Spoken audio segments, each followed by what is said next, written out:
오늘 기브온 주민들이 아주 감쪽같이 속여서 여호수아와 그 족장들이 모두 다 그들과 맹약하여 화친하고 그들에게 하나님의 이름으로 맹세한 것이 이제 그들의 거짓말이 드러나게 되는데 오래 걸리지 않았습니다. 사흘 만에 그들이 행군하다가 이 기브온 사람들이 멀리서 온 사람들이 아니라 우리가 진멸해야 할 그 가나안 땅의 7족속 가운데 한 족속이라는 것을 알게 된 것이죠. 그들은 동일한 이유로 거짓말했고 동일한 이유로 지금 성급한 그 결정에 대한 책임을 져야 할 위치에 있게 됐습니다. 이 여호수아가 묻습니다. 기브온 사람들에게 너희가 왜 우리를 이렇게 속였느냐. 근데 그들의 마음에 그들이 속인 것은 그 하나님이 하신 일에 대한 두려움 때문이었습니다.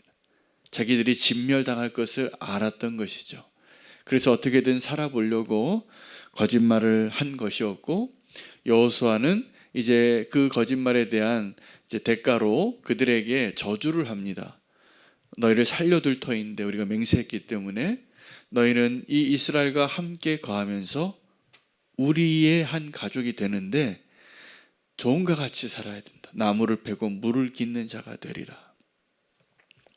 이것은 저주이면서 축복이 됩니다. 그래서 오늘 이 본문 가운데 우리가 좀 두 가지 교훈을 좀 붙잡고 하나님의 음성 듣기를 원합니다. 첫째는 거짓말에 대한 것입니다. 거짓말이 좋은 거짓말이 아니죠. 그들은 살려고 한 거짓말인데 우리는 왜 거짓말을 할까요? 나를 지키려고, 내 유익을 위해서, 누군가를 속임으로 인하여 나에게 유익이 되고자 하는 것들을 얻기 위해서 거짓말하는 것입니다. 엉겹결에 거짓말하기도 하고 아주 치밀하게 거짓말하기도 합니다. 근데 거짓말이 우리를 결코 구원할 수 없다는 사실을 아셔야 됩니다. 거짓말을 하면 그 거짓을 지키기 위하여 또 거짓말을 해야 합니다. 그리고 그 거짓말을 또 들통내지 않게 하기, 드러나지 않게 하기 위하여 어떻게 해야 됩니까? 또 속여야 합니다. 그러므로 이 거짓에 대한 피해자는 내가 어떤 사람을 속여서 내가 사기를 쳐서 그 사람이 손해를 보는 그 사람이 피해자 같지만 그 사람이 손해를 본 것이 조금 잃어버린 겁니다. 정말로 큰 피해자는 거짓말하는 나 자신이에요. 왜냐하면 내가 거짓으로 얻은 것이 나를 지켜주지 못하기 때문입니다. 내가 거짓으로 유익을 얻은 것이 나에게 유익이 되지 않기 때문입니다. 지금 잠깐 이 세상은 거짓의 나라고 반역한 나라고 하나님을 대적한 나라이기 때문에 거짓이라는 수단과 방법을 통해서도 나에게 유익을 얻을 수 있겠죠. 내가 누군가를 속여서 내가 좀 경제적인 유익을 얻든지 내가 그 기회를 빼앗든지 아니면 내가 원하는 것을 얻을 수 있을 겁니다. 그러나 우리는 반드시 언젠가 하나님 앞에 서게 될 때 이 거짓의 나라 가운데 쌓아둔 우리의 성은 반드시 무너지게 되어 있습니다. 그러므로 우리가 거짓으로 세워놓은 그 모든 것들의 그 성에서 빨리 나오셔야 합니다. 오늘 이 기브온 사람들이 거짓말한 게 얼마 같습니까? 3일 같습니다. 3일. 우리가 거짓말로 나의 무언가를 꾸미고 그런 척하고 지낼 수 있지만 속일 수 없어요. 다 티가 나요. 나중에 다 들통나는 거예요. 내가 돈이 하나도 없는데 부자인 척 해봤자 내가 진짜 돈이 없는데 그거 얼마나 가겠습니까? 내가 알지 못하는데 그거 아는 척 한다고 그렇게 큰 소리 치고 있다가 얼마나 가겠습니까? 사흘 가는 겁니다. 그리고 그것을 위해서 내가 그것을 더 연명하기 위해서 우리는 다 거짓에 능통한 자가 되겠죠. 그리고 우리는 거짓의 나라에 사는 것입니다. 결코 행복하지 않습니다. 주님의 나라에서, 진실의 나라에서 있는 모습 그대로 사는 게 제일 편한 겁니다. 제일 행복하고 제일 안전하고. 왜냐하면 주님은 우리의 실체를 보시고 우리의 있는 모습 그대로 우리를 사랑하시기 때문입니다. 하나님 우리를 택하시고 구원하신 이유가 내가 하나님에게 조금이라도 선을 했기 때문이라면 로마서에서 말하는 그 십자가의 복음은 해석되지 않습니다. 우리가 다 죄인으로서 하나님의 은혜 안에 두려고 하나님이 우리를 유대인이나 헬라인이나 의로운 자나 죄인이나 다 동일하게 하나님의 은혜로 구원받게 하기 위하여 하나님이 전제해 놓으신 게 있어요.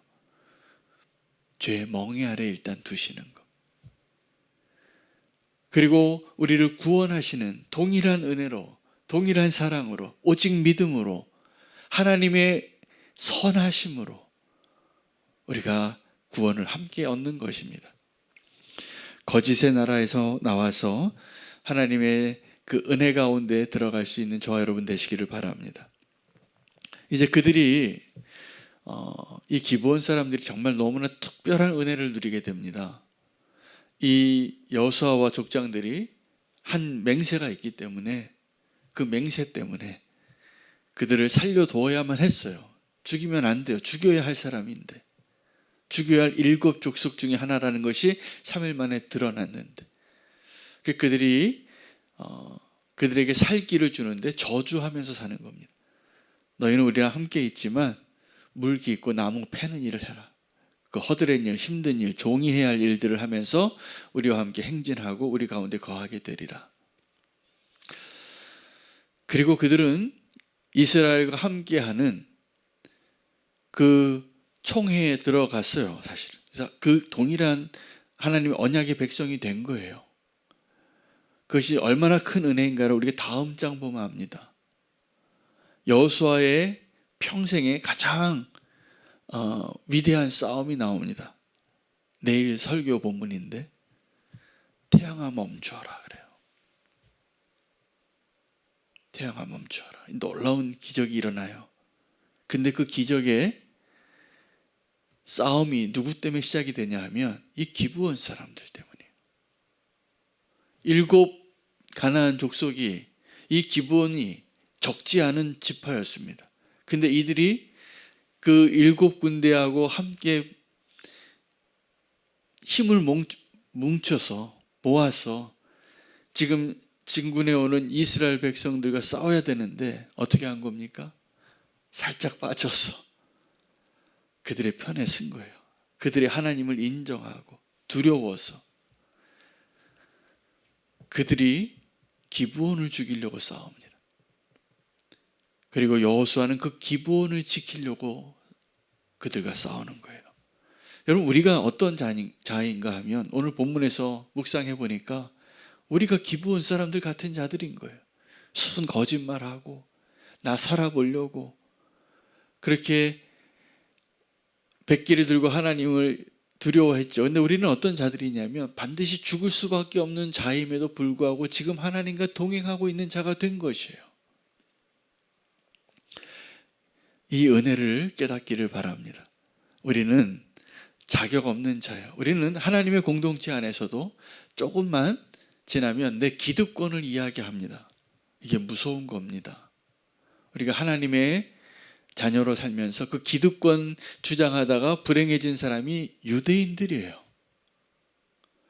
유대인들은 하나님께 내가 먼저 택한 족속이라는, 선택받은 민족이라는 그 선민 사상에 사로잡혀서 정말 그들이 그렇게 기다리던 메시아가 올 때는 그 메시아의 정반대편에서 그 메시아를 죽이고 십자가에 예수 그리스도를 못 박는 자의 모습으로 서 있어요.